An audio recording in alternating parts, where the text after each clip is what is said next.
ମୁଁ ଆଜି ଆପଣଙ୍କ ସହିତ ସେୟାର କରିଛି ମୁଢ଼ିର ଏକ ୟୁନିକ୍ ରେସିପି। ଇଏ ବହୁତ ସୁନ୍ଦର, ବହୁତ ଟେଷ୍ଟି ରହିବ। ଉପରୁ କ୍ରିସ୍ପି, ଭିତରୁ ନରମ ରହିବ। ଆପଣ ନା ଏହାକୁ ସସ୍ ସହିତ, ଚଟଣି ସହିତ ଖାଇପାରିବେ। ବହୁତ ସୁନ୍ଦର, ବହୁତ ଟେଷ୍ଟି ରହିବ। ନମସ୍କାର, ଲିପା କିଚେନରେ ଆପଣ ସମସ୍ତଙ୍କୁ ସ୍ୱାଗତ। ଇଏ ମୁଢ଼ିର ୟୁନିକ୍ ରେସିପି ବନେଇବା ପାଇଁ ମୁଁ ଏଠି ନେଇଛି ମୁଢ଼ି 2 ଗିନା। ଆମେ ଏଠି ମୁଢ଼ି ନେଇଯିବା। ଆଉ ମୁଁ ଏଠି ମାର୍କେଟରେ ଯେଉଁ ମୁଢ଼ି ବିକ୍ରି ହେଉଛି ସେଇ ମୁଢ଼ି ମୁଁ ଏଠି ନେଇଛି। ଆଉ ମୁଢ଼ିକି ଟିକେ ହେଉଛି ଆମେ ଟାଣୁଆ ମୁଢ଼ି ନେବା, ମାନେ ନର୍ମାଲ ମୁଢ଼ି ନେବାନି, ଫ୍ରେଶ୍ ମୁଢ଼ି ନେବା, ଯେଉଁଟା ମାନେ କୁଡ଼ୁମିଆ ଥିବ ସେଇ ମୁଢ଼ି ନେବା। ରେସିପି ବହୁତ ବଢ଼ିଆ ବନିବ। ଆଉ ଏଇ ରେସିପି ବନେଇବା ପାଇଁ ଯେକୌଣସି ଗୋଟେ ପାତ୍ର ଠିକ୍ କରନ୍ତୁ, ଗ୍ଲାସ୍, କପ୍, ଗିନା, ତାଟିଆ, ଯେକୌଣସି ଗୋଟେ ପାତ୍ର ସେଟ୍ କରନ୍ତୁ। ସେଇଟାରେ ରେସିପି ଆପଣଙ୍କର ବହୁତ ବଢ଼ିଆ ବନେଇବ। ଆଉ ଆପଣଙ୍କ ଯେତିକି ବନେଇବେ ସେତିକି ମୁଢ଼ି ନେବେ। ମୁଁ ଏଠି 2 ଗିନା ମୁଢ଼ି ନେଇଛି। ଆଉ ପ୍ରଥମେ ପାଣି ଢାଳିକି ମୁଢ଼ିକି ଆମେ ହାଲକା ହାଲକା ହାତରେ ପ୍ରେସ୍ କରିକି ଟିକେ ଧୋଇ ନେବା। ଧୋଇକି ଆମେ ତାକୁ ଏମିତି ଜାଲି ସାହାଯ୍ୟରେ ତାକୁ ଛାଣି ନେବା। ଦେଖନ୍ତୁ ଏଠି ମୁଢ଼ିକି ମୁଁ ଛାଣି ନେଇଛି। ଆଉ ମୁଢ଼ି ଆମର ଟିକେ ନରମ ହେଇଯାଇଛି। ଏଇସବୁ ନରମ ହେଇଗଲା ପରେ ଆମେ ହେଉଛି କ'ଣ କରିବା ନା, ଏସବୁ ପାଣି ଆମର ନିଗିଡ଼ି ଯାଇଛି। ତେଣୁ ଆମେ ଏଇ ପାଣିକି, ମାନେ ମଇଳା ପାଣିକୁ ବାହାର କରିନେବା। ଆଉ ଗୋଟେ ପାତ୍ରକୁ ଆକୁ ଟ୍ରାନ୍ସଫର୍ କରିନେବା। ସେଥିରେ ମୁଁ କାଟିକି ରଖିଥିଲି 2ଟା ମିଡ଼ିୟମ୍ ସାଇଜ୍ର ପିଆଜ। ଆକୁ ଆମେ ଏଥିରେ ପିଆଜକୁ ଆଡ଼୍ କରିବା। ତା ସହିତ ଦେବା ଆମେ କିଛି କଞ୍ଚା ଲଙ୍କା। ଆଉ ତା ସହିତ ଦେବା ଆମେ କିଛି କଟା ଧନିଆ ପତ୍ର। ଆଉ ସ୍ୱାଦକୁ ଆଉ ଟିକେ ବଢ଼ିବା ପାଇଁ ଆମେ ଏଠି ଦେଇଦେବା କିଛି କଟା ଭୃସଙ୍ଗା ପତ୍ର। ଆଉ ଏଠି ଅଦା ରସୁଣକୁ ଛେଚିକି ମୁଁ ନେଇଛି।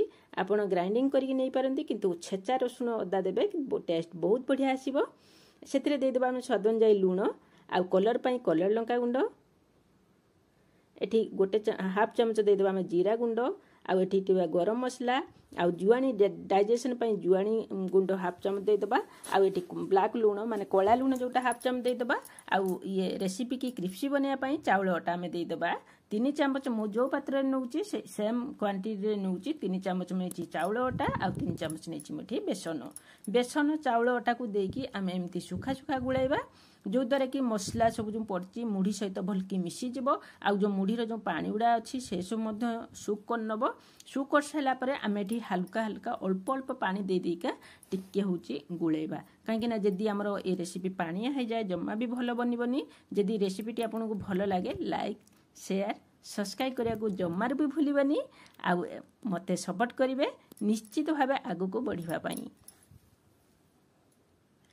ଦେଖନ୍ତୁ ମୁଁ ଏଠି ଅଳ୍ପ ଅଳ୍ପ ପାଣି ଦେଇକି ଆକୁ ଗୋଳେଇ ନେଇଛି। ଆଉ ହାତରେ ଏମିତି ବାଇଣ୍ଡିଙ୍ଗ କଲା ବେଳକୁ ବାଇଣ୍ଡିଙ୍ଗ ମଧ୍ୟ ହେଇଯାଉଛି।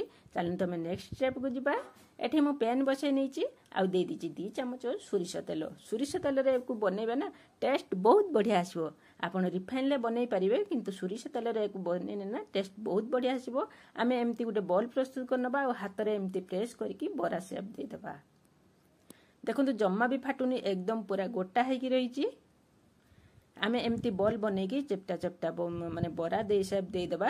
ଦେଇକି ଆମେ ଗ୍ୟାସ୍ର ଫ୍ଲେମ୍କୁ ମିଡ଼ିୟମ୍ରେ ରଖିବା। ମିଡ଼ିୟମ୍ରେ ରଖିକି ଆମେ ଏସବୁ ବରାକୁ ଯେତିକି ଧରିବ ଆମେ ସେତିକି ଦେବା।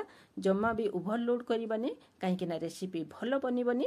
ଏଇ ଛୋଟିଆ ଛୋଟିଆ ଟ୍ରିକ୍ ଗୁଡ଼ିକ ସବୁ ମନେ ରଖିବେ। ଦେଖିବେ ଆପଣଙ୍କର এই ମୁଢ଼ିର ୟୁନିକ୍ ରେସିପି ବହୁତ ବଢ଼ିଆ ବନିବ। ଆଉ କମ୍ ଖର୍ଚ୍ଚ, କମ୍ ତେଲରେ ଆପଣ ଏମିତି ସୁଆଦିଆ ଜଳଖିଆ ପ୍ରତ୍ୟେକ ଦିନ ପ୍ରସ୍ତୁତ କରିପାରିବେ। ଦେଖନ୍ତୁ ଏଠି ମାନେ ତଳପଟ ମୋର ହେଉଛି କଲର୍ ବହୁତ ବଢ଼ିଆ ଆସିଗଲାଣି। ଆଉ ତଳପଟ ମଧ୍ୟ କ୍ରିସ୍ପି ହେଇଗଲାଣି। ଆମେ ଏପଟକୁ ଲେଉଟେଇ ଦେଇଛେ। ଆଉ ଏମିତି ସେପଟେ ଯେବି ହେଇଗଲା, ତାହେଲେ ଏପଟକୁ ମୁଁ ଲେଉଟେଇ ଦେଇଛି। ଦେଖନ୍ତୁ ଇଏ କଲର୍ ବହୁତ ବଢ଼ିଆ ଆସିଲାଣି। ଏମିତି ଆମେ 2-4 ଥର ତାକୁ ଲେଉଟାଇ ଦେବା, କାହିଁକିନା ହେଉଛି ପାଖ ସାଇଡ୍ ମଧ୍ୟ ହେବାର ଅଛି। ଆଉ କ୍ରିସ୍ପି ବନିବାର ଅଛି। ଏମିତି ଲେଉଟାଇଲା ପରେ ଆମର ଇଏ ହେଉଛି ମୁଢ଼ି ବରା ବହୁତ ବଢ଼ିଆ ବନିବ, ଏକଦମ ପୁରା କ୍ରିସ୍ପି ବନିବ। ଦେଖନ୍ତୁ ଏ କଲର୍ ମଧ୍ୟ ବହୁତ ଚେଞ୍ଜ ହେଇଗଲାଣି। ଆଉ ବହୁତ ବଢ଼ିଆ ମଧ୍ୟ କ୍ରିସ୍ପି ବନିଯାଇଛି। ଏଥର ଆମେ ପ୍ଲେଟ୍କୁ ବାହାର କରିନେବା। ଆଉ ଯେଉଁ ଆମର ରେଷ୍ଟ ବଞ୍ଚିଥିଲା ସେସବୁକୁ ଆମେ ମଧ୍ୟ ସେଇ ସେମ୍ ପ୍ରୋସେସ୍ରେ ପ୍ରସ୍ତୁତ କରିନେବା। ଇଏ ମଧ୍ୟ ଆମର ବହୁତ ସୁନ୍ଦର ପ୍ରସ୍ତୁତ ହେଇଯାଇଛି। ଏଥର ମୁଁ ସବୁ ପ୍ଲେଟ୍କୁ ବାହାର କରିନେଇଛି। ଦେଖନ୍ତୁ ଇଏ କେତେ କ୍ରିସ୍ପି ବନିଛି।